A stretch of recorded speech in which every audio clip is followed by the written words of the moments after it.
Hi, Katie. Are you muted? Morning, Tom. I am now unmuted. Good. So are you going to be the one who shares the PowerPoint, or is it Elizabeth? It'll be me. Do you want to? Okay. You want me to? Yeah, go ahead and give it a try. All right.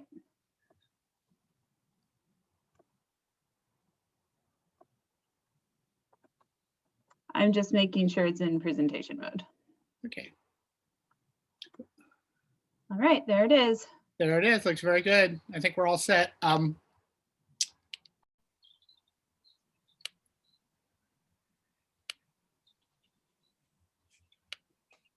Still recording. Okay, I'm going to reclaim host and turn the recording on. And then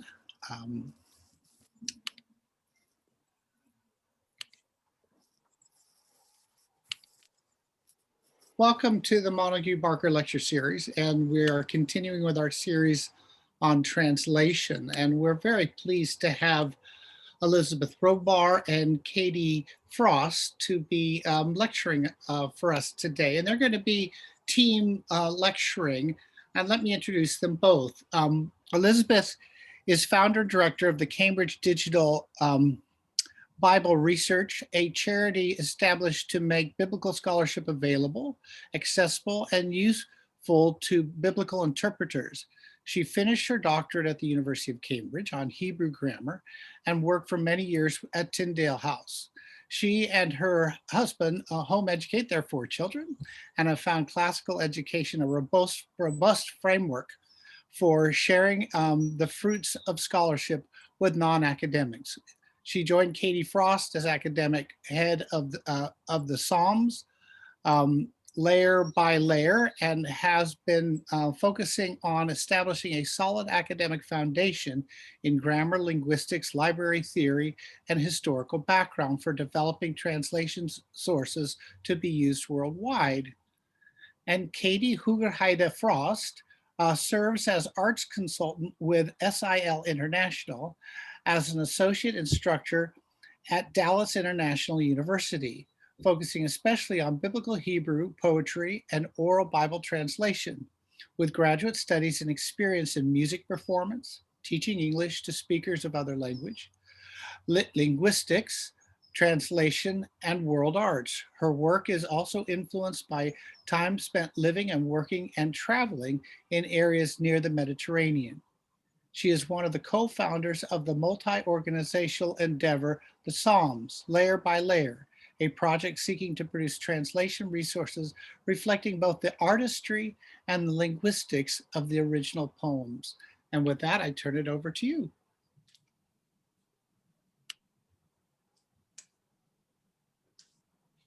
Thank you, Tom. Can everybody see my screen? Yes. Excellent.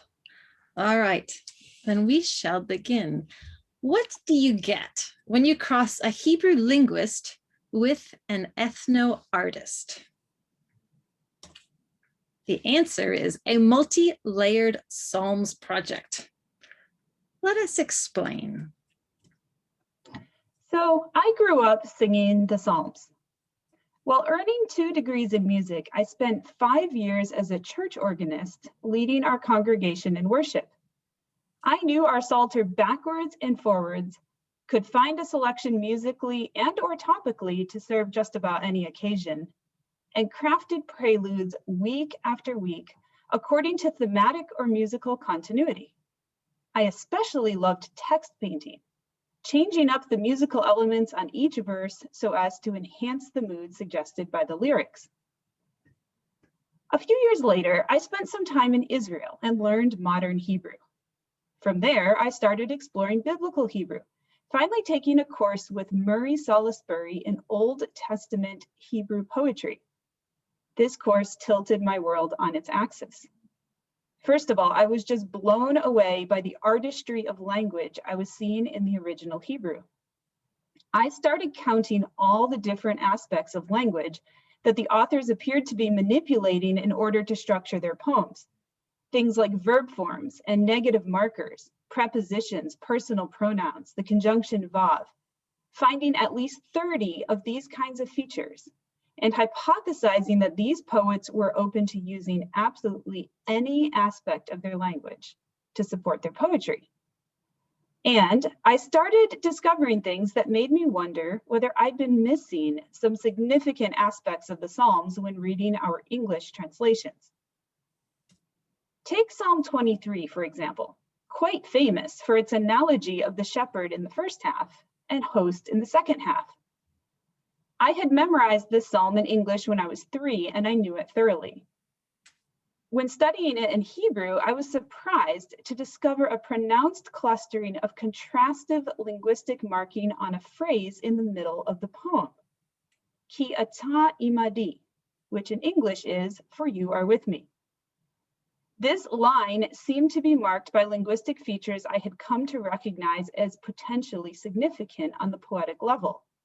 For example, the use of the independent personal pronoun ata, or you. Secondly, the switch of the pronominal reference from the third person in the beginning of the poem to the second person on this line. This line is also introduced with the particle ki. And the vowels in this line are reduced to only 2 classes, e and a. And it was remarkable that this middle line is actually placed directly in the center of the poem with exactly 26 words before and 26 words after in Hebrew. The whole poem took on new life as I read each line in light of the Lord's faithful, constant presence. A guide and protector who is always with us while we're lying down in green pastures, while we're beside the waters, while we're facing our enemies, one who does not just give us his house forever, but actually dwells there with us. If this was so important to the poem, why had I never noticed this before? Had the English version somehow missed communicating the impact of that small statement? I started sharing my findings with others, and over the next few years, I discovered that nearly every native English speaker had the same experience as I, being surprised and delighted with the way that that middle line added such beauty and meaning to Psalm 23. If so many English speakers were missing that insight, it made me wonder if the main point of the Hebrew text was getting buried more often in our translations. As I studied more, I found similar hidden gems in other Psalms, each discovery unlocking potentially new elements of meaning. The implications were huge. The Psalms no longer appeared to be somewhat disjointed strings of verses.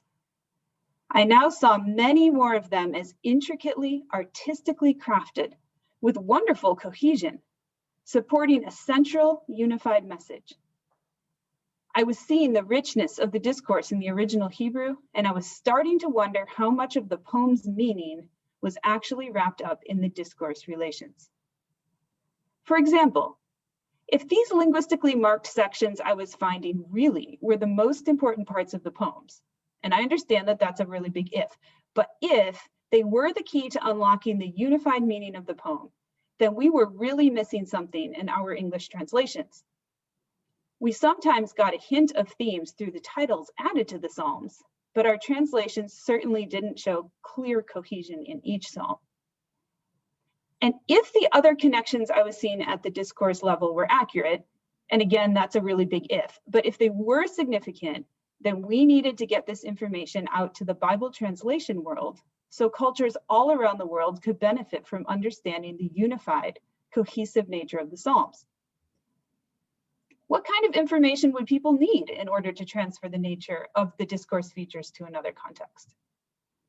It's well attested that just like languages don't use the same morphology, lexemes, or syntax to communicate meaning, they also don't always use the same discourse conventions. In language, form and meaning are intertwined so that some of the meaning is communicated via the form. So in the case of discourse, we need to identify the function of the forms in the original Hebrew so we can look for as close an equivalent as possible in the intended language. That means we need to ask what kind of functions do discourse features play in communication in general? If I were to render a psalm in new context, what kinds of information would I need in order to be successful? So I started drawing from my training in linguistics, translation, and ethno arts, and from my practical experiences as a church musician, translation instructor, and international ethno arts consultant. First, I tried my hand at rendering a few psalms effectively in English for myself, based on what I was finding in the Hebrew. Then I worked with others in a variety of contexts to see what kinds of discourse information they felt they needed in order to translate the discourse level of the Psalms successfully. Many workshops and classes later, I'm currently thinking about these three categories. First, the main message of the passage. What do our audiences need to walk away with? Our goal is to be able to convey the same main point, but with the expressive resources of our own context. So for example, for many white Americans, we emphasize things by adding extra sound and energy and intensity that way, like a preacher getting much more animated while he shares the most important part of his message. In contrast, in many Black American churches, the preacher actually provides contrast by getting much quieter and less animated to convey the intensity of his main point. Whatever our communication conventions, we need to make sure the right parts of the psalm are getting emphasized and our audiences aren't inadvertently getting a different message. Here's an example from my church organist days. This is just the opening bars of a musical setting of Psalm 13. The most important line of the original text, as I understand it, happens to coincide with the beginning of the third verse, a shift from the sorrow of the lament to expectation of God's faithfulness. So when I was leading a congregation in worship, I would change the sound of the organ from something more subdued on the first two verses to something brighter on this third one. In the same way, artists everywhere in different cultures with different expressive toolkits will have different ways to highlight this main point. So the second kind of discourse info we need is the sections of the passage. For any message to be successfully communicated, it needs to either be small or composed of smaller units. And each of these units needs to be properly understood individually in order for the larger message to be understood. So the longer message of a lament, like Psalm 13, has smaller units within it that perform specific functions, like calling out to God, describing the problem, or praising him for his faithfulness. We need to have these sections identified and understand their role in relation to the whole so we can understand the overall flow of information. As a worship leader, I can vary the musical elements for each of these smaller sections so as to support the function of each. Look at the Psalm 13 setting again. As a church organist, I would vary the sound of the organ for each verse, or even by line when necessary, to help guide the congregation through the unfolding experience of the psalmist. Again, performers around the world will have different ways of accomplishing this same goal. They just need to know what to communicate, and they'll figure out the details of how to do so. Finally, I'm suggesting that we need to know the connections within the passage. Any ways the original text structurally or aesthetically highlights associations between certain words, lines, or sections needs to be communicated in the new context so as to promote a sense of cohesion and to establish the proper relationships among the different concepts. Again, in the intended context, we'll probably need to use other expressive resources to create these connections. The original Hebrew may have connected two lines through a number of linguistic features. But in my context as a church organist, I can use similar musical elements on the two lines in order to help singers make the connection, even if subtly. So let's look at Psalm 67 now as a practical example of the implications of these dimensions. The text is from the Tree of Life version, and although I am a proponent of including the superscriptions as part of translations, I'm not including it as part of this treatment of the form of the body of the psalm. In this orientation, the text is read from the bottom left, starting with A, through C at the top, and back again to A prime. Thinking now of our three categories of main message, sections, and connections, Let's start with the question of how I've identified the sections and whether I've identified them correctly. In order to make these section divisions, I've based my decisions on linguistic and poetic patterns that I've seen used as organizing principles across a wide span of psalms. For example, the two B sections are repeated exactly, suggesting that they may be seen as their own units. The C section stands apart with several contrastive features. It is the only tricolon among bicola. It has the only other selah in the poem besides the opening lines, and it features the only other instance of two consecutive verbs besides the opening lines. Furthermore, section C is set apart as situated between the identical B sections on either side. It also uses two related words for nations and people 3 times on alternating lines in its own mini chiastic structure. The remaining pieces of the poem, the two A sections, seem to be distinguished by their connected topics of blessing, and the fact that they talk about God mostly in the third person, and the way that the word earth is used figuratively in both to represent the peoples of the earth. So, from my perspective, my division of the psalm into these 5 sections is defensible. Other commentators and scholars, however, have sliced the pie a different way. Some see A and B as one section, C and B as another, and A as a third, as this example shows from the UBS handbook, resulting in 3 sections.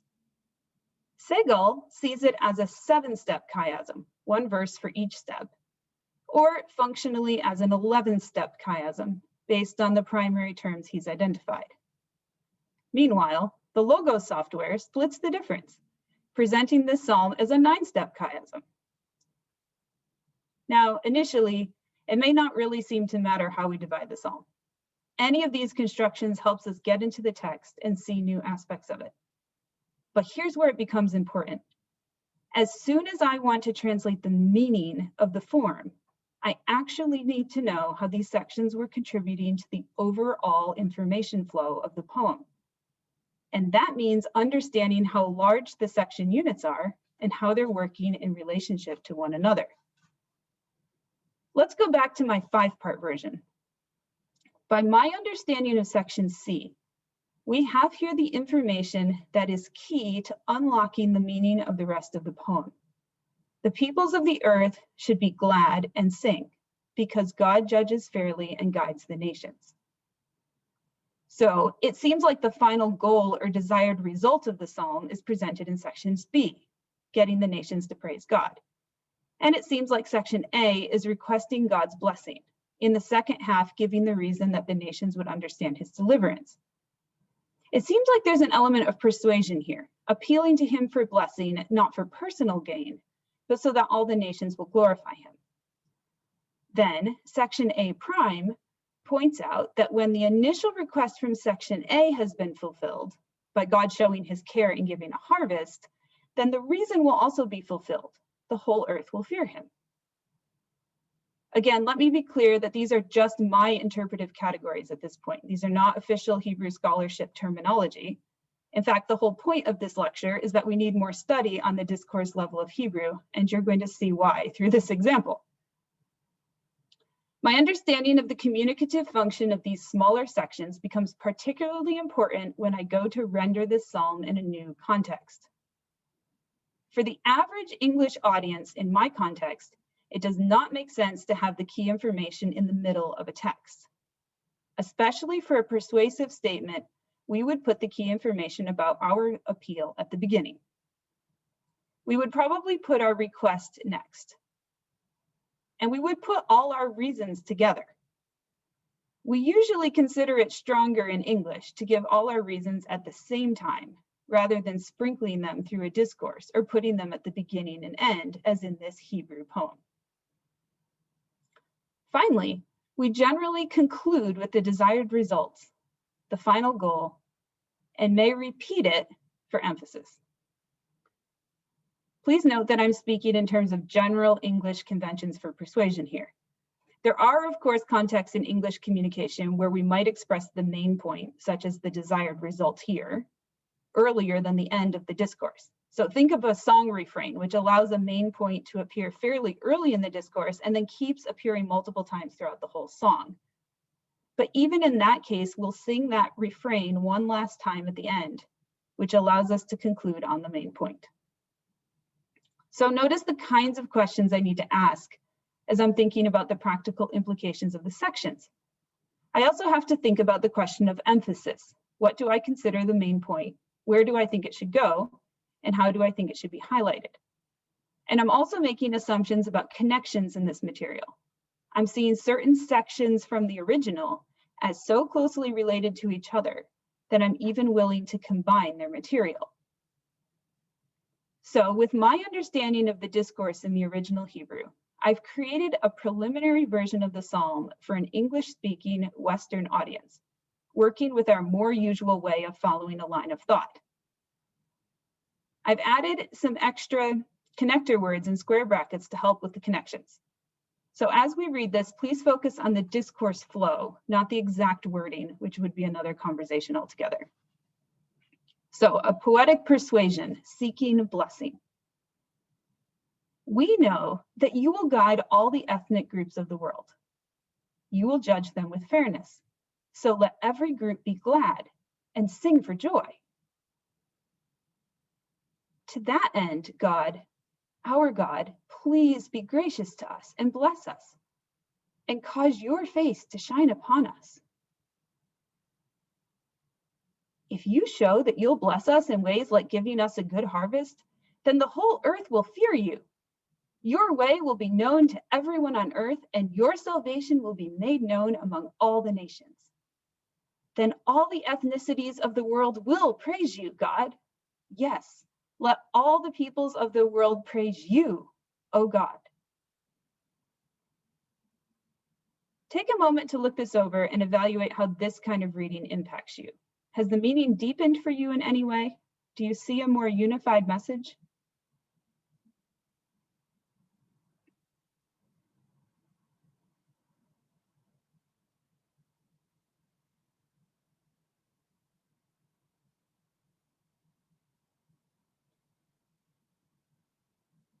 Now, please note that I'm not saying that a translation necessarily needs to reorder material, but we do need to understand how the material is functioning, and then we can decide how to present it.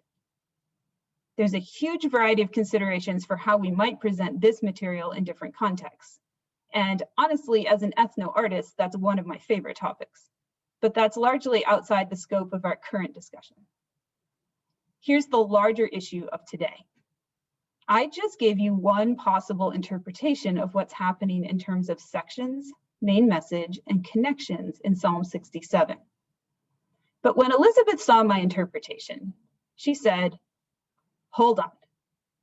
I think that maybe the middle line of section C is actually the conclusion, the main thought the author wants to convey, that God judges fairly.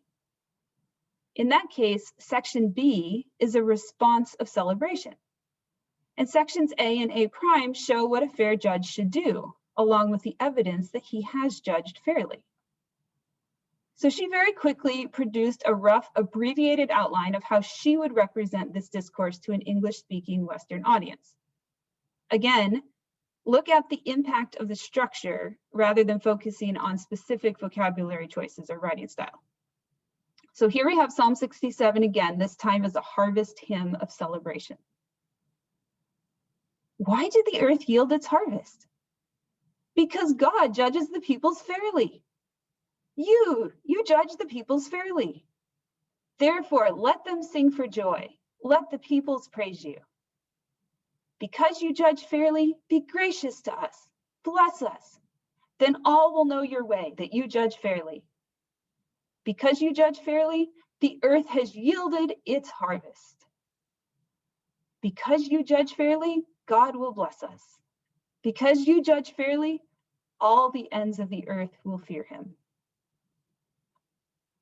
So again, take a moment to look at this one and think about how it impacts you, perhaps differently. Did you get a different message or a different feeling from the first one?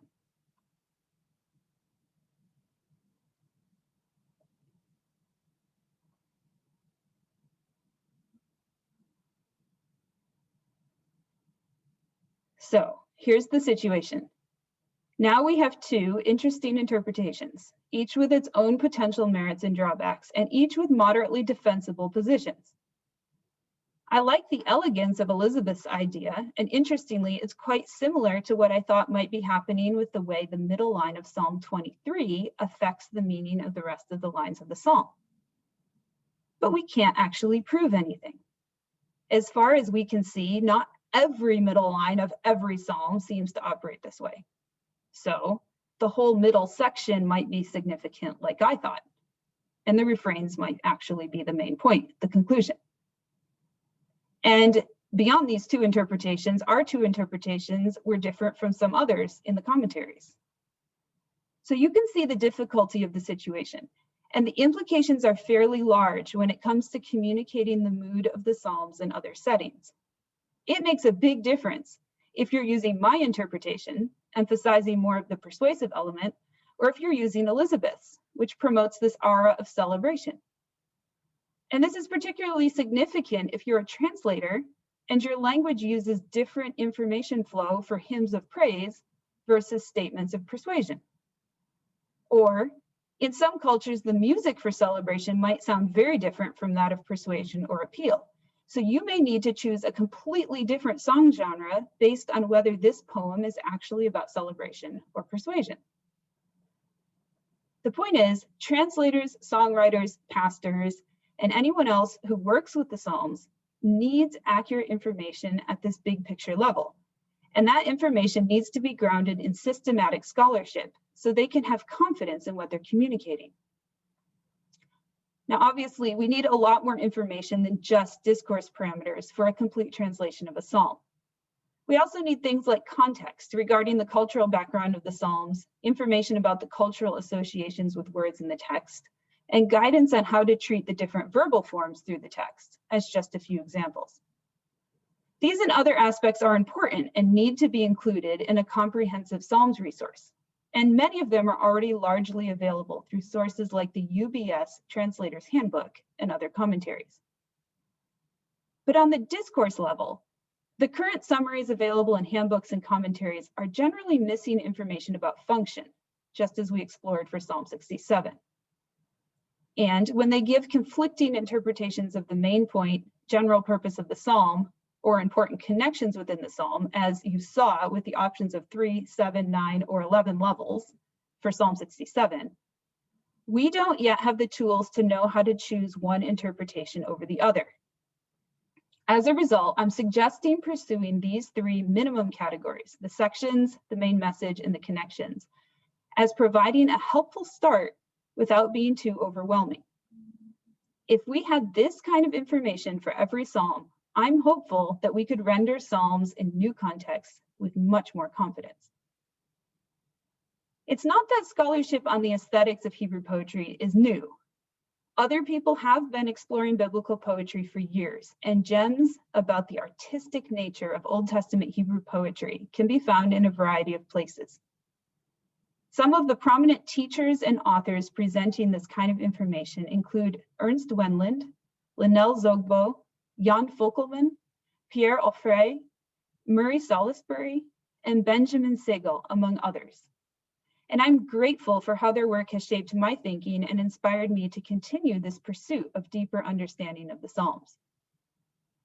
At this point, however, scholarship on Hebrew poetry, especially at the discourse level, has not yet been systematized, nor do we have exegetical resources with simple, streamlined information like the three discourse categories I've mentioned. So, standing on the shoulders of those already active in the field, as well as those gone before, I felt really impressed to explore options for creating discourse-level exegetical resources for the Psalms. Now, before we continue into what we've done about it, I'd like to pause here for a brief discussion time, maybe 10-ish minutes or however long we need to hear your feedback and hear your questions and thoughts so far. Here's a couple questions for you to respond to. What is your response to the stated need for an exegetical resource that presents the main message, sections, and connections of the Psalms? And beyond these three elements, what other overarching elements like structural and discourse information might you want to know? And what other ideas, comments, or clarifying questions might you like to offer?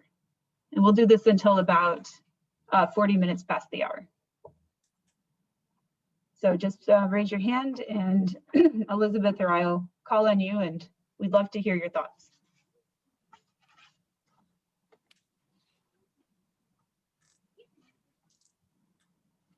Tom. Yeah, I'm always good for a question. Did you and Katie, when you were both looking at the same psalm, think about your own sort of presuppositions coming in terms of what you see? So, you know, Katie, you're a musician. You're involved in celebration. You tend to have an eye for how things would be moving in terms of when the choir would rise or fall, or you want the congregation to become, you know, more robust. Whereas Elizabeth, I don't know if you're a former judge or whatever, but did you have any conversation about that in terms of, because what we see often is it's a conversation between us and the text, and that conversation's really important. Second question in that, I don't know if you've seen the book Mimesis by Auerbach.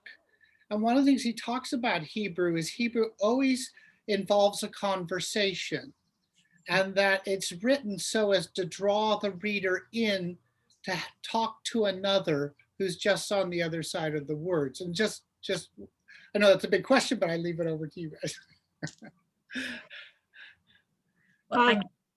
Go ahead, Elizabeth. Yes, I was going to say, Katie, I'm sure, thought long and hard. Hers is by far more grounded and thoughtful. Mine was a quick response because I was thinking of what was the context for this. And if this is related to the harvest, I'm thinking, if it's related to the harvest, what is the harvest supposed to prompt?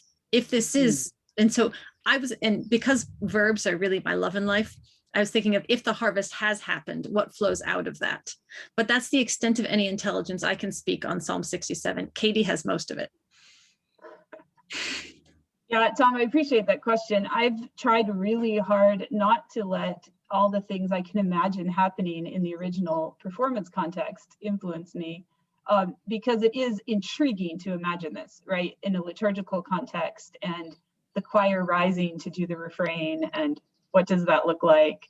So yes, I recognize that there are a lot of ways that can still inform the text.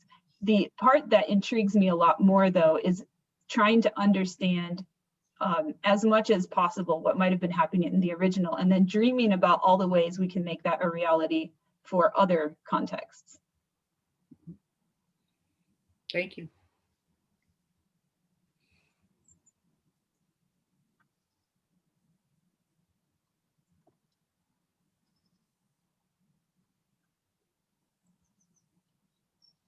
Anyone else have thoughts or questions, or just do you want to ask a clarifying question if anything's not? Yeah, this is a very basic question, but what is ethno art and what do ethno artists do? Oh, thank you so much for asking that question. Ethno arts is the study of the arts of the cultures around the world. So in the same way that you'd see different numbers for how many languages there are around the world. With Wycliffe Bible translators, they often talk about 7,000. And so each of those languages operates differently. And just like the communication of language operates differently in every culture, the communication of artistry also operates differently in every culture. So like this example I gave about the white American preacher getting really loud and animated and intense that way, and the Black American preacher doing the opposite, that's true times 7,000. There's all these different variations. So as an ethno artist, I study the possibilities of variations and help people find what's going on in their own culture, so that they can express it, like take things like the Psalms and express them with their local conventions. So I'm really ignorant in this field, but like, is there like pattern in Western cultures versus Eastern cultures, African cultures versus Asian cultures? Is that the case? Yeah, similar to languages and how you have different groups of languages, you also have groups of communication conventions. And Yeah. one of my theories, but I haven't been able to pursue that yet completely, is that just like Hebrew might be putting the key information in the middle in a psalm, other artistic traditions related to that area might also have. So I see this poetic patterns in the writing patterns in our students. So non-Western students, they don't put the main point in the front, right? Like, so we have to like really pound on them. What are you trying to say? We don't have to read like page 200 to find out what you're trying to say. Yeah. So the logic of, you know, how you write and how you organize, I mean, there's a similarities, and who are we to, I don't know, sometimes like, I don't know, like it's so hard for them to get that. And, you know, eventually they have to get it to get the degree in the Western setting, right? So I just, yeah, I'm just thinking through that. I don't, yeah. There's an interesting tension there, because if they're going to get a Western degree, then maybe it's okay to ask them to adapt. But if in my work as an ethno artist, I'm actually going the other direction and trying to learn others are doing it and helping them express the way that makes sense to them. Sure, exactly. Yeah, thank you. Yeah. Can I say something? Yes, please. Thank you, Katie. That was a very inspiring and interesting talk. I'm a Chinese, and I've always noticed that we Chinese have the almost the same pattern of thinking as the Hebrew people. So take persuasion for example. If I want to persuade you, I would say, I would never say that at the beginning that I want to persuade you. We would never do it so directly. We would say, oh, something like something, and then a main point. And then if you do such and such, the result would be such. Yeah. So it's kind of Chinese, you know, Oriental. But my question is, given these Oriental features of the Hebrew Bible, or the Psalms in particular, how do we as translators get these information through in our own linguistic settings? That is the question. We can't change, you know, we can't change the order of the translation, but how do we do that? I know this is a very difficult question, but I want to know what you're thinking about this. I'll give a brief answer, because like I said, it's not the focus of today, but it's my favorite topic related to all of this. So I'll give you a super brief answer, I hope. So first of all, I love what you said about how the Chinese culture appreciates the order that's coming from Hebrew. And so you might not need to reorder anything for that context. But there are a lot of other ways that your culture will emphasize certain material. And so what I would do if I were consulting with you, you know, asking you questions about how you could do this, I wouldn't have the answer. You would have the answer because you know your culture. And I would ask you questions like, when you are really excited about something or very certain about something, and you really want the other person to get what you're saying, how do you change your voice? Or do you use gestures more? Or do you use eye contact differently? And so I would start asking you questions about how you do that in normal conversation. And then I would start asking you questions about different genres of communication, like what kinds of songs do you have in your culture that might be good for Psalm 67? And how do you change the music to reflect the most important point in a song?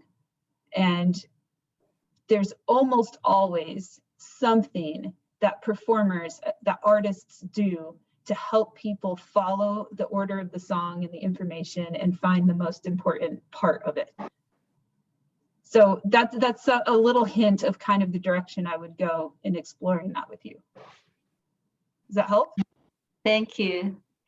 Very helpful. Thank you. Yes, Great, yeah. music. Yeah, music is something different from just plain reading. Yeah, in music, with artists, we have more artistic tools to use. Yeah. Yes. Thank So you. each kind of artistry has its own thing, and yes, I love that stuff. But we'll carry on now then with a little bit more about what's going on with our Psalms project. Before we can get to the artistry, we have some other work to do. So creating exegetical resources means that we need to understand the Hebrew poetics a lot more deeply than we do. And I realized that actually studying all the linguistic factors systematically would be a task far too large for me as one person. So I began to dream of computer-assisted study in order to help us find grammatical factors more consistently and then be able to compare them more accurately across broader amounts of material. Either way, I realized I was going to need people a lot more proficient in Hebrew and linguistics than I. And so the vision of the Psalms Project was born. Many conversations ensued during which I sensed a definite need in the translation world for this kind of resource, thus spurring me to press on. A few years later, the Lord brought me into contact with Elizabeth Robar, who I was greatly relieved was willing to be academic director of the project. The Lord keeps bringing us wonderful Hebrew scholars, IT gurus, and other support personnel. And Hannah and Ryan, also on this call, are also on our team. We're very grateful for that. So in January of this year, the Psalms Layer by Layer project, hosted by Cambridge Digital Bible Research, was launched. Our plan is twofold. First, to investigate more systematically how Hebrew poetry operates linguistically. How do we find the poetic artistry reliably in Old Testament poetry? How much meaning have we been missing? And then based on those discoveries, we want to create sound exegetical resources for translators, songwriters, pastors, and anyone else who wants to communicate the Psalms in their local context. In other words, how can we transmit what we find to others in ways that can inspire them to recapture the essence of the Psalms in their new context? As Ernst Wendland says, communicating not just the content, but also the beauty, the power, and the impact. So I've given you the bird's eye top-down view of how this all got started, the need that we're seeing. And we have some idea of where we're headed, subject to change based on what our research reveals, of course. But how to tackle this challenge? How do you actually study Hebrew poetry from the bottom up? And here is where I entered the scene. I describe my interest personally as grammar-driven exegesis, insofar as I believe that exegesis must be based on reasoned methods of understanding the text. Since the poetic and discourse levels of Hebrew poetry are not yet understood systematically, I see the job of grammarians and linguists as being to dig deep and uncover the foundations underlying the structures of the text. In other words, I want to bring the inner logic of the text into the open. So when Katie introduced me to the Psalms project and asked if I would take the academic lead, I understood that to mean building the grammatical and linguistic foundation to substantiate or refine as necessary what she and many others were already finding at higher levels of discourse and poetics. And then we could cross the bridge from scholarship into practice by producing the needed exegetical resources for translators and others so that they could apply the principles with renditions of the scriptures appropriate to their contexts. We've cast the journey from the lowliest grammar to the finished translation or piece of artwork in 3 parts, which we call layers. We have the analysis or the analytic layer, the synthesis or the synthetic layer, and the application or the applied layer. The analytic layer is the traditional scholarly work of grammar, syntax, semantics, discourse, poetics, and intertextuality. What we in our project right now are calling the canonical layer. This is where each element is addressed in isolation.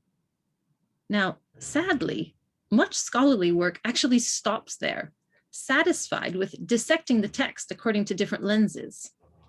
But as important as that analysis is, it is of limited good to anybody unless it is then used as fodder to synthesize the material and develop a big picture of how everything works together. Our synthetic layer is the summary of what you need to know to understand the inner logic of the psalm, the big picture, structural, aesthetic features at a glance. It necessarily does not provide details that are irrelevant, or even the scholarly work that went into concluding that these are the details you need to know.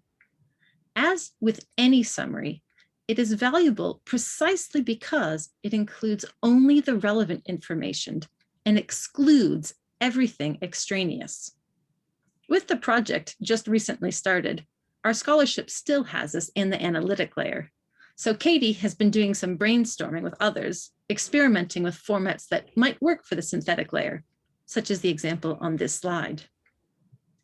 Now, you might ask, many commentaries and handbooks already strive to provide syntheses of the Psalms. Why create yet another one? When we did an end user study for the project, the common problem we heard from translators was the absence of one synthesis with everything they needed.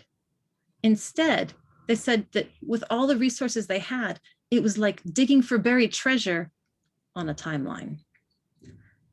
And another frustration expressed was that current resources either do not sufficiently cover what the translation teams to know, or the translation team encounters multiple interpretations in multiple sources and aren't sure which conclusions to trust. Our layers are all connected. Everything that will end up in our synthetic layer will be tied directly to the analytic layer, documenting every stage in the scholarly process that led to the conclusions presented in the synthetic layer. The translation team, whenever they have a question, will be able to follow the trail of thought that explains why we made the decisions we did. And because all the evidence is available and documented, simply and visually, the team should be equipped to come to their own exegetically informed decisions. Which brings us to the applied layer. Once a team has come to understand the inner logic of a psalm, their job is to do something about it, to either translate the psalm or create a work of art or some other resource. Once they've applied the synthesis and created a derivative work, well, that work must be evaluated for how accurately it reflects the original.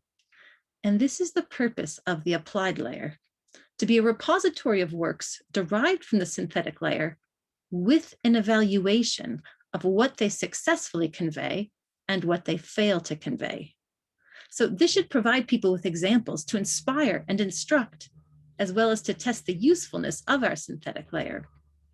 Was the synthetic layer enough to guide the creation of new works? Was it enough to evaluate the fidelity of these new applied works to the biblical text? And based on the responses to these questions, we'll be able to refine the usefulness of our own synthetic layer products. Now, the example on this slide is from one of our team members, Amanda Jarris, who is not only a Hebrew analyst, but also a visual artist. She created this depiction of Psalm 19 to reflect the sections, main message, and connections as she sees them. Take a moment to study the picture, and then feel free to unmute to answer a couple questions. So I'll give you just a moment to look at it before I switch the slide with questions. Actually, the next slide has questions.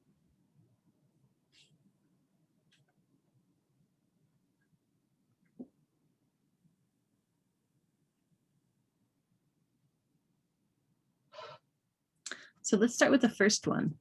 If you look at this slide, what do you think she's trying to convey visually in terms of how many sections there are?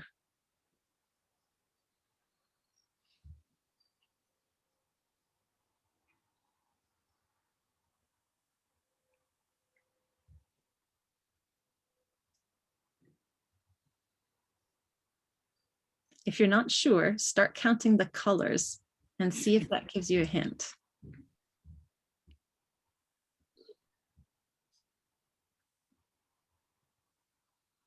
Any takers? Tom. I think there's 5. So you Yeah. have the,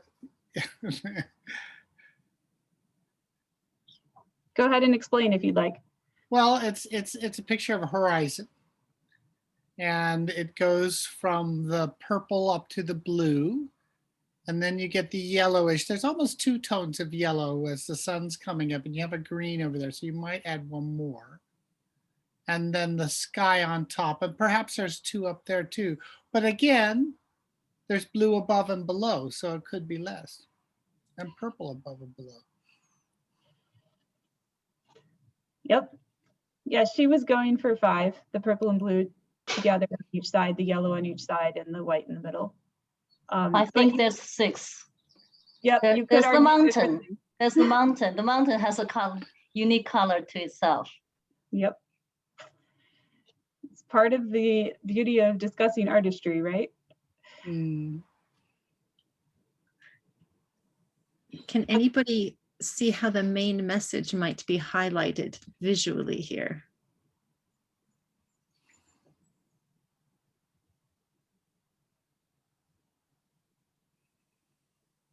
Don't overthink it. It's the thing that's obvious. If you I think in think, terms of, I think go the ahead. mountain is the highlight point because kind of all the words, all the sentences are kind of like sunshine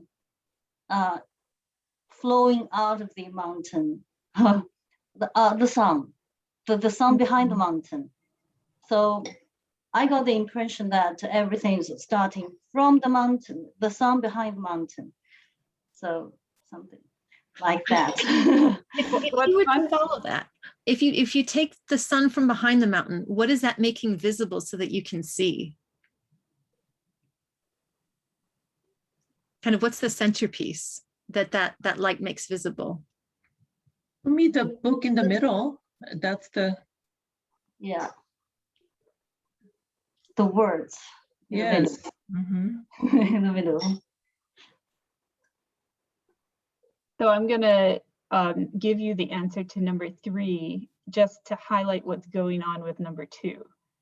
So Psalm 19 has all of these statements about the law of the Lord in the middle. And there's 6 of them, which is very interesting. In Philippians, you have the 6 things that you should think about. There's some really interesting crossover of those words between Greek and Hebrew. But that appears to be like very, very parallel statements in the middle, appears to be the highlighted part.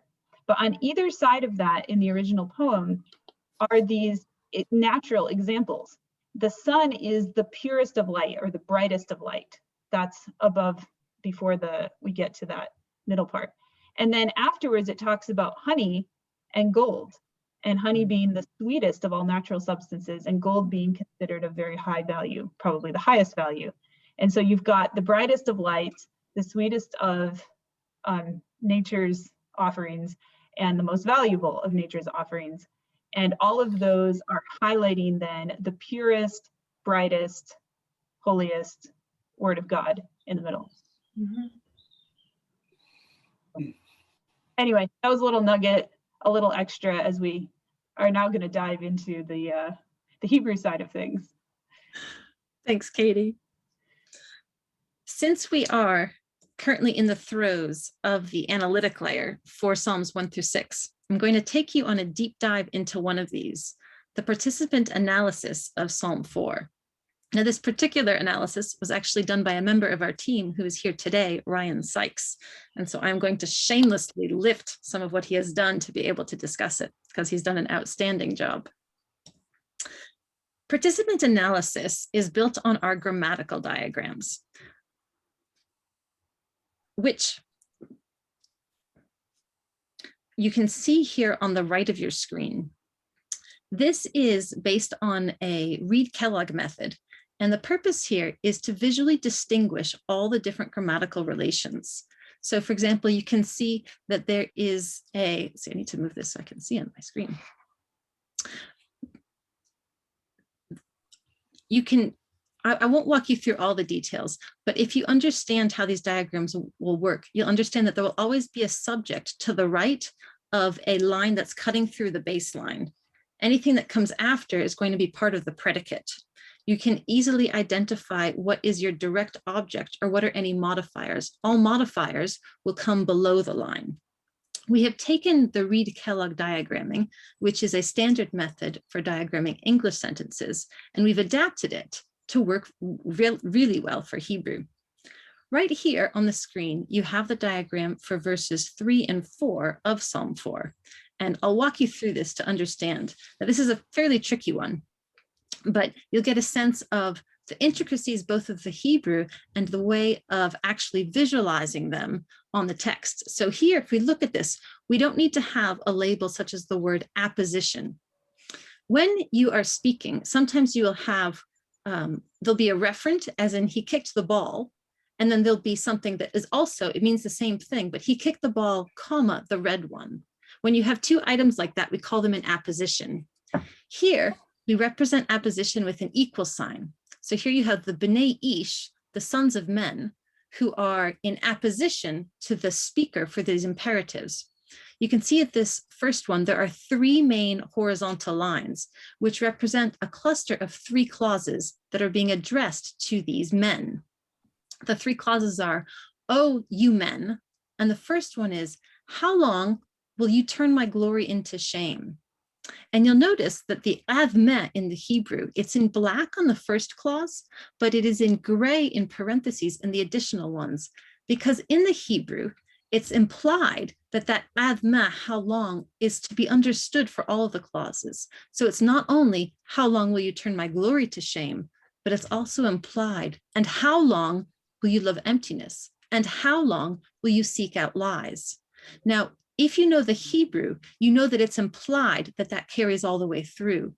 But if you don't know the Hebrew or don't know it well, how will you know that?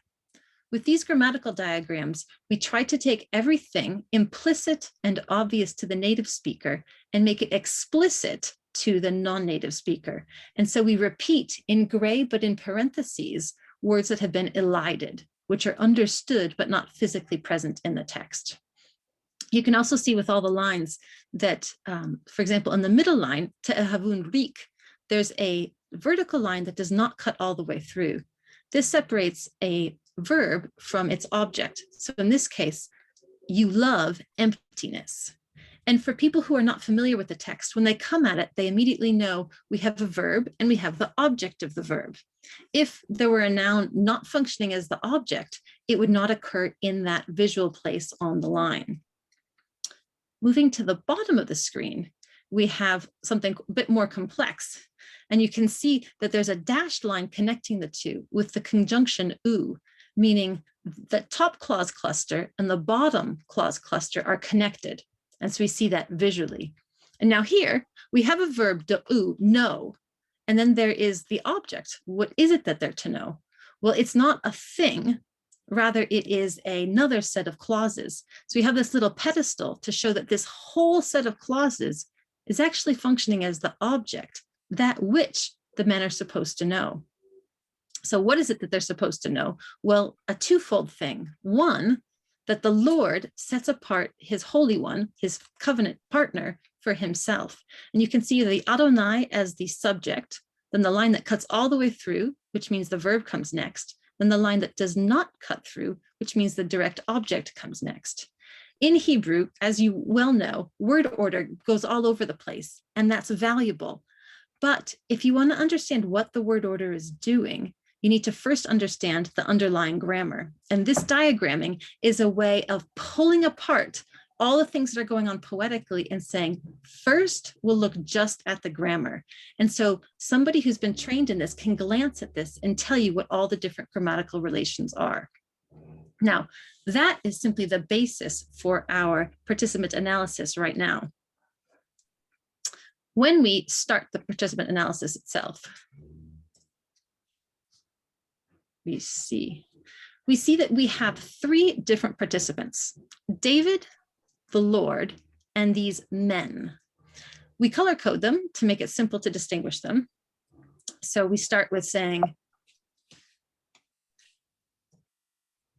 how everything that refers to David, we're going to put into yellow. Everything that refers to the Lord, we're going to highlight in purple. And everything referring to the men, we're going to highlight in green. And so you can see there's some places where there's no actual Hebrew word, but we do have colors. So looking at the beginning, we have the B'nai Ish in green, which is the sons of men.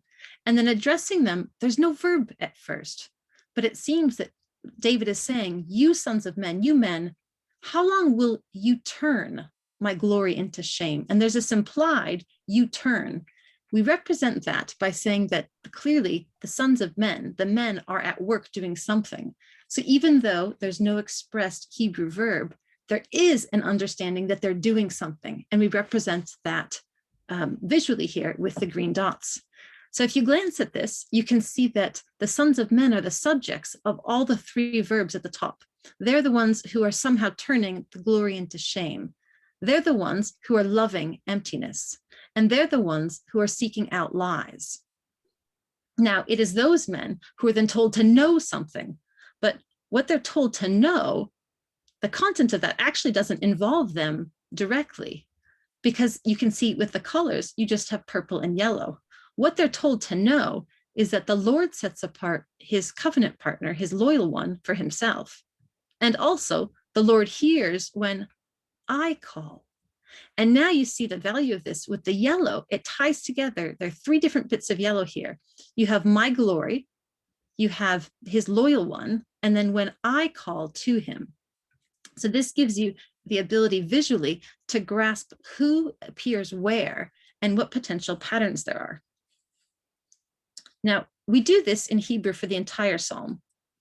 Here's what the text looks like in English with all the color coding. I'm going to invite you to mute yourself, but read aloud with me so that you have a sense of when you're emphasizing the different participants, how that comes across. So I'll read it now. Psalm 4 for the leader with stringed instruments, a psalm of David. At my calling, answer me, my righteous God. When I was in trouble, you broadened my way. Have mercy on me and hear my prayer. You men, how long will you turn my glory to shame? Will you love emptiness, seek out lies? But know that the Lord sets apart the loyal one for himself. The Lord hears when I call to him. Tremble and sin no more. Say it in your heart when you lie down on your bed and be still. Offer sacrifices in righteousness and trust the Lord. Many say, who will show us good? Oh, lift up the light of your face upon us, O Lord. You put joy in my heart, more than when their grain and wine abound. In peace, I lie down and sleep. For you alone, Lord, make me dwell in trust. Now, simply by looking at this, we begin to see patterns that we'll mark out explicitly in a few moments. Note that the yellow and the purple, David and God, are often together. There's a big block of green, the men, with an interruption of some purple and yellow. This is the beginning of seeing how the very identification of participants can play a role in structuring the psalm.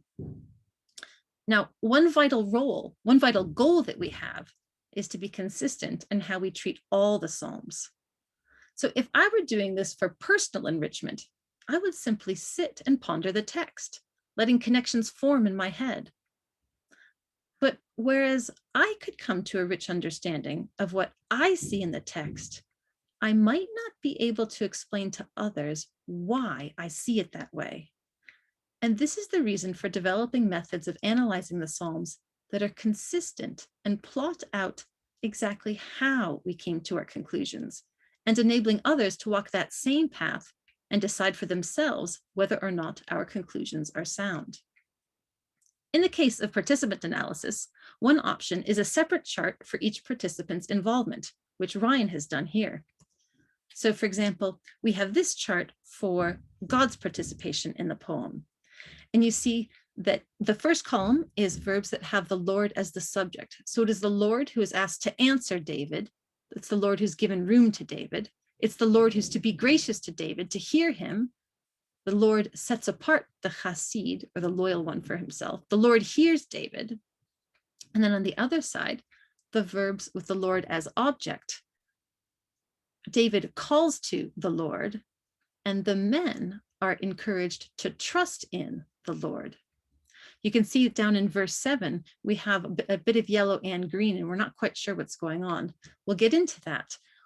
And this is when there's a question mark, or we're not quite sure what's going on, that shows where the surface text of the Hebrew may not be sufficient to define exactly what's going on. And that's where you need scholarly intervention to solve some potential ambiguities. If we look here, we see the men's participation. These are the ones who dishonor David in verse 2, and then are admonished by David throughout the next verses. They get a lot of attention in this psalm. But notice, they start by engaging in the behavior of sin, but then David pleads with them to turn away from their sin. And this gets particularly interesting because often in the Psalms, we have this stereotyped, the wicked and the righteous, and it's often a plural group. In Psalm chapter 1, it ends talking about how the wicked will not stand in the assembly of the righteous. And you have two plurals there. So the wicked group and the righteous group. Here in Psalm 4, we just have this group of the men. And at first, they're clearly behaving like the wicked. And we'll see that they may be doing that explicitly in terms of idolatry. But they're also the very ones who are entreated to tremble, don't sin, sacrifice right sacrifices.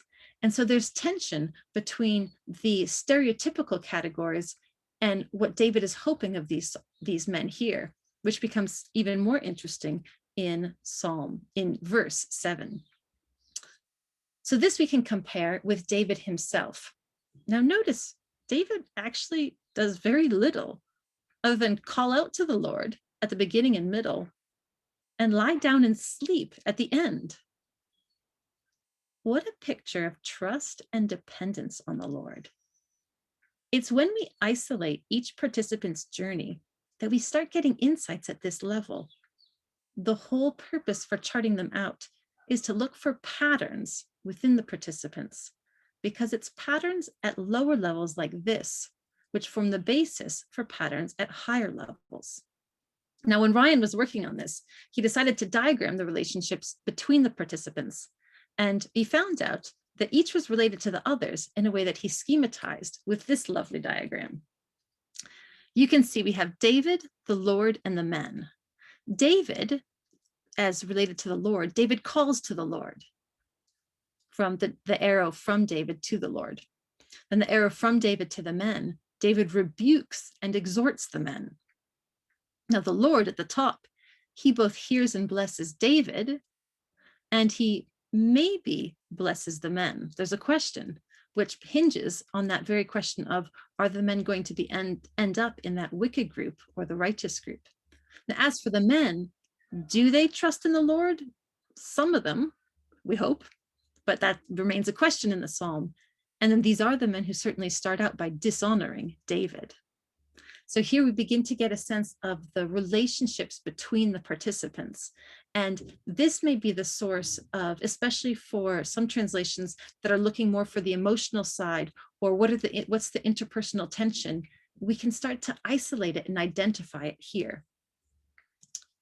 When we put together all the participants' journeys together on one chart, it's helpful to look at the larger patterns. We can also make some observations, such as how often David is the object of the Lord's actions. You'll notice the addition of some dark gray highlighting on this chart for the words emptiness and lie. We have the high honor of working with some seasoned scholars, one of whom drew our attention to the connection between these words and idols. At times, these words are used euphemistically for idols, which opens up the possibility that the men are not loving and pursuing emptiness or a lie, but actually are actively engaging in idolatry. if that's the case here, then when we get to verse 7 and the question of who will show us any good, well, who are the possible participants who might be involved in the word who? You can see that Ryan has 3 colors there: the purple for the Lord, the yellow for David, the Lord's representative, and again, that dark gray color. Are they going to look to the Lord for good, or are they going to look to idols?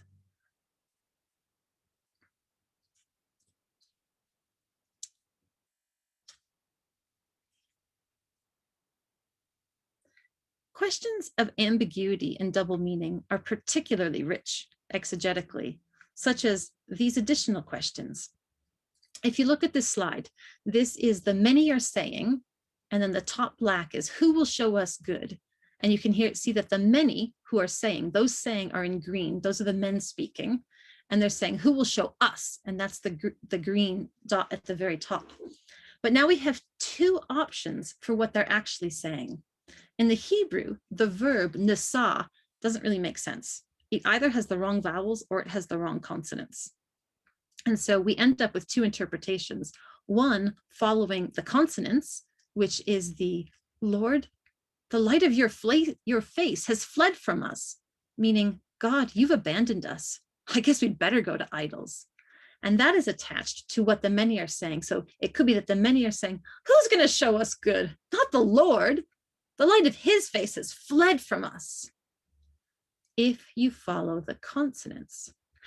But if you follow the vowels, you end up with a completely different verb. And then it becomes, lift up the light of your face upon us, O Lord. And it's echoing the Aaronic blessing. If that were the case, then that would be David actually praying on behalf of the people. So here, when the Hebrew text is tricky, it may be giving even the reader of the psalm a chance to say, as I'm reading it right now, which voice am I going to play out? Am I going to be with the many who doubt God, who've already been going after idols, and who are now saying, why should we even go after God? He has abandoned us. Or is it who will show us good? And the answer is a very resounding, it's the Lord. Lord, we call upon you now to lift up the light of your face upon us. Now, how you end up deciding depends on the larger context of the psalm, which we won't go into right now in depth, but let me just say, if it is a question of drought, then there may be a question of looking for rain, asking the Lord directly for rain, and very different options for which one, for the ramifications for different choices that you might choose. So returning to this chart, if we look here, we can see that we have our subject and our object. And you can see that you have different sections that emerge if you look at patterns of colors. And if we look here, this is a large overview. The grammatical diagram of the text goes down the middle with the highlighting, just as we've seen before. And we now have bars on both sides. In addition to the subject and the object, we also have the question of who's speaking and who's the addressee. So if you look on the left, you can see in a snapshot, David is speaking the whole time, and he cites something that the men are saying smack in the middle. At first, David is addressing the Lord, then he's addressing the men, and at one point the men are talking to themselves, and then David returns at the bottom to addressing the Lord once again. When there is a shift in speaker or addressee, that is a shift in the psalm. That could be a point where the psalm as a whole breaks into sections. If we end up wanting to use that as a point where we think the psalm breaks up, we can come back to the participant analysis and say, here's why we have a break at that point. There's a shift in speaker or a shift in addressee. So this becomes fodder for potential section breaks later on in the synthesis. Now, between this chart here that summarizes everything and something that is useful, a synthesis for everybody, we realize we need to have multiple layers. So for each of these analyses, like the participant analysis, actually, I'm not going to go there quite yet. We will have we'll try to have layers in between. And what we're trying to summarize is, what is the story that's being told at each layer? Here, it looks like we have David is first addressing the Lord, then he's addressing the men. And if you look in the middle of David's addressing the men, we had that bit of know. What are you to know? You are to know that the Lord has set apart his faithful one, his loyal one for himself. And then at the end, David returns to talking to the Lord. And so David's big conversation is with the Lord. Those are the bookends. But at the heart of it, he's trying to convince the men of what is true about God. And here's where we get to the question of what's happening with David's priestly function. Our goal is to go through these Psalms in depth from all these different perspectives, participant analysis just being one of them. And we want to systematically document all kinds of observations, because it is all these little observations that when they feed together, we get all these little stories that become subplots of the big story of the Psalm itself. None of these is the final full story of the Psalm, but every bit of this is part of the big story, a piece of that puzzle. So in the meantime, we have to look at each thing in isolation. It's vital to have this analytic layer where we take time to address everything on its own. If we start from the top and say, oh, look at how these are interacting, we may not yet be confident that we've understood them properly in the first place on their own. But if we look at them only on their own, as we said earlier, and leave them there, it does no good for people who actually want to do something with the Psalm. So first, we look at everything in isolation with the analytic layer. And then as we move up, we'll begin to see what's telling the same story. And when the same story is told by multiple different items within the analytic layer, then we'll have confidence to put that into the synthetic layer. And we might be able to state it very, very simply. And for somebody who just needs the answer and take it and run, they can do that. But for those who say, well, how do you know for sure? We'll have a wealth of material to explain how we came to that conclusion. So in the end, our hope is that we'll be able to provide resources in which translators, songwriters, pastors, and other communicators all around the world can be confident in understanding the inner logic of the Psalms and bringing that inner logic into their local contexts. So what do you get when you cross a Hebrew linguist and an ethno artist? We hope and pray that through the Psalms layer by layer, we will get the scholarly linguistic grounding that will allow for the localized production of accurate and beautiful renditions of the Psalms, and eventually the whole Word of God, in recognized communication forms that speak deeply to the hearts and minds of recipients in many cultures around the world.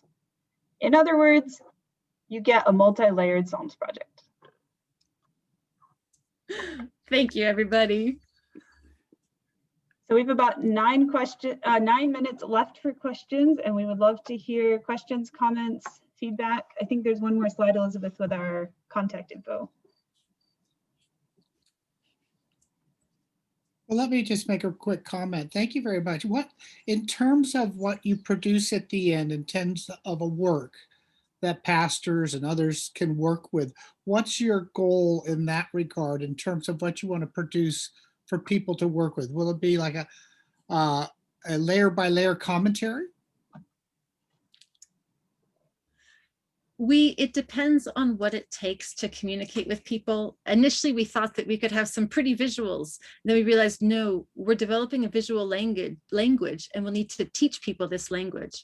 At this point, we're thinking that we'll have a body of material and we'll want to present workshops that walk people through the material. And then once they understand it, they'll have it for all 150 Psalms. And Wow, also that's great. thinking about a layered website where people can access like the synthetic layer and then be able to click down to other layers to pursue it if they want to interact with the material themselves. Yeah, I think that would be really good. I mean, because I do love Hebrew and I do love working through the Psalms, but I just do it on my own, you know. But it would be nice to do it and play with some of the tools that you've developed to see what comes out. Yeah. Very good.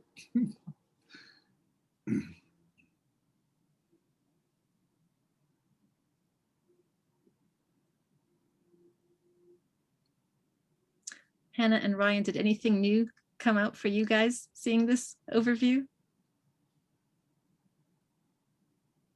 You can unmute by just pushing your button. So.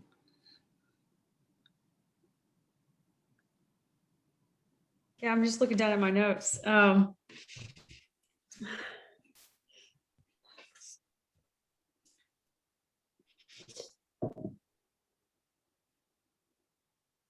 I found it refreshing just to see, I've been in the weeds for some time now, just to come out and kind of see the whole forest and be reminded of the big picture of what we're doing and why we're doing it in terms of the big picture. So that was really helpful.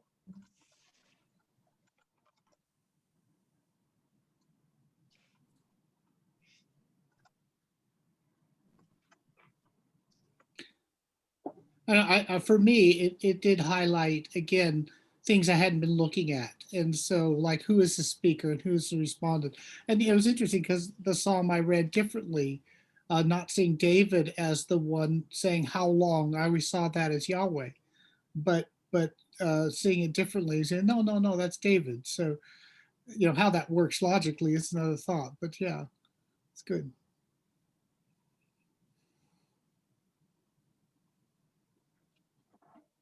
One of the joys of having something systematic is forcing yourself to ask questions that you wouldn't normally ask, and you realize how many times the speaker actually may not be so obvious. And even though we've been raised assuming one thing, it may not be the case. One of the things that I dealt with when I was in my div work was a guy named Robert Traina, and he did a book called Methodical Bible Study.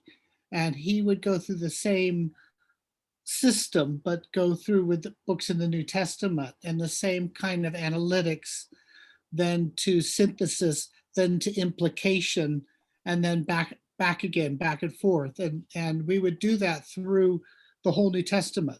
And it was really quite a great project, because the very things that you're discovering in the Psalms, we were discovering in the writing by breaking it all down into its parts and then rebuilding it and then asking the so what question. And then back and forth. It was very good.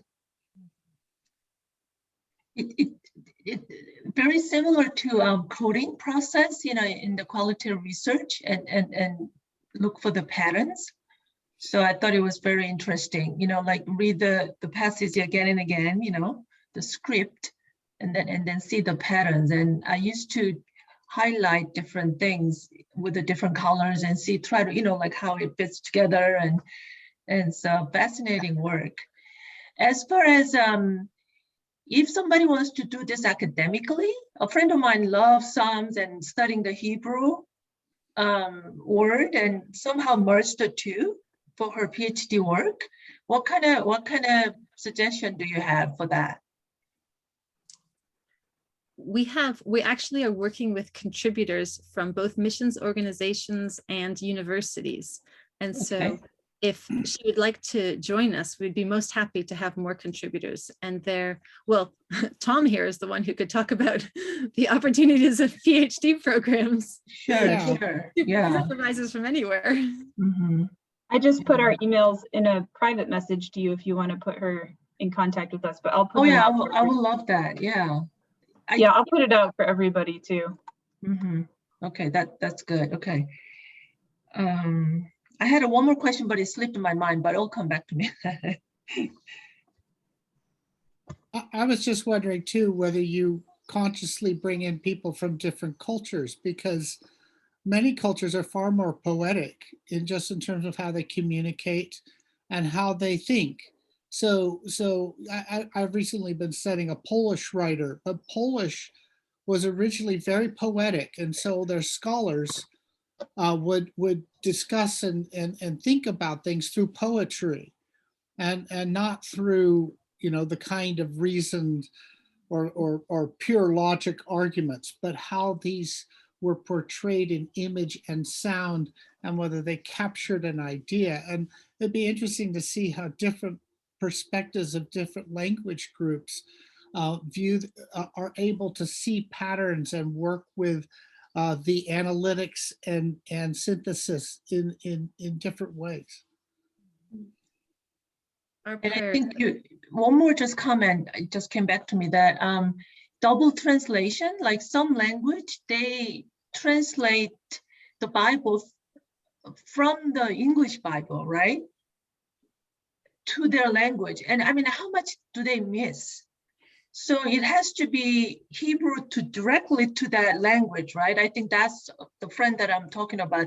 That's what her dream is, to translate the Bible from the original text to her language straight, not through the English. I mean, how much do you miss? So yeah, it's very important work that you guys do. Thank you so much.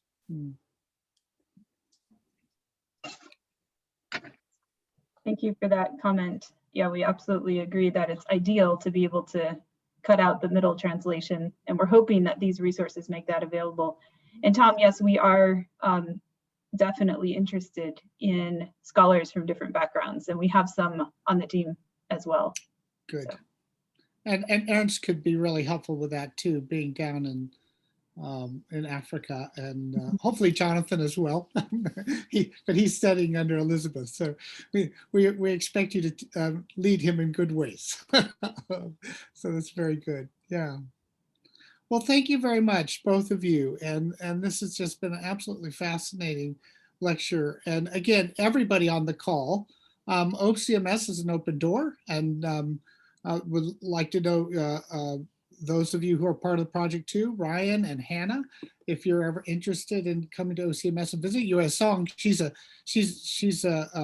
friend and a Chinese scholar, so we work together, and so we know each other well. And Fernando, you are a regular as well, so good to see you. But anyway, OCMS is a really welcome place to come and to put together projects and do fun, innovative things.